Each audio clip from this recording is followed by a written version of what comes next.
Pune Porsche car अपघातानंतर पुण्यात अपघातांचे सत्र अजूनही सुरूच आहे। गुरुवारी 13 जूनला पुण्यामध्ये वेगवेगळ्या ठिकाणी 2 अपघात झाले आहेत। पहिला अपघात चांदणी चौकात घडला, ज्यात राज्य परिवहन बसने अनेक वाहनांना धडक दिली।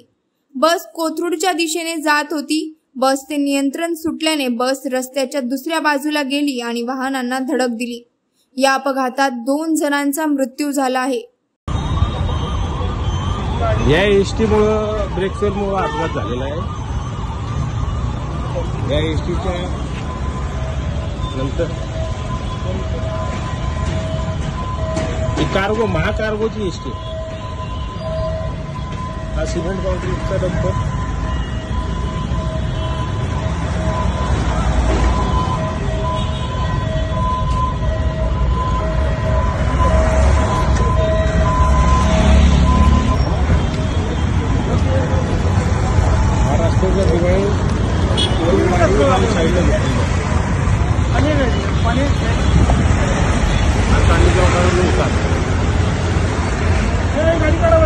गाड़ी कर सकता किती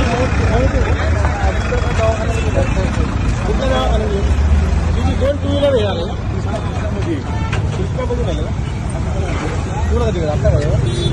मी आता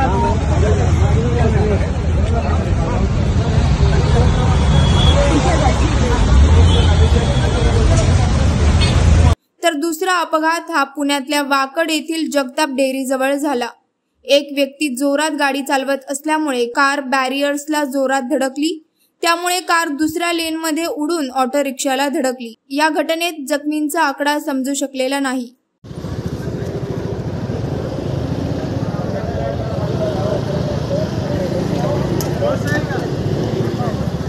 पुण्यात रस्ते अपघातांमध्ये दिवसेंदिवस वाढ होत आहे, तसेच अनेक निर्दोष लोकांचा यात जीव जात आहे।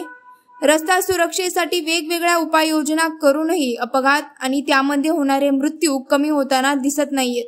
त्यामुळे पुण्यात रस्ता सुरक्षा उपाययोजना कमी पडत आहेत का, असा प्रश्न निर्माण होत आहे।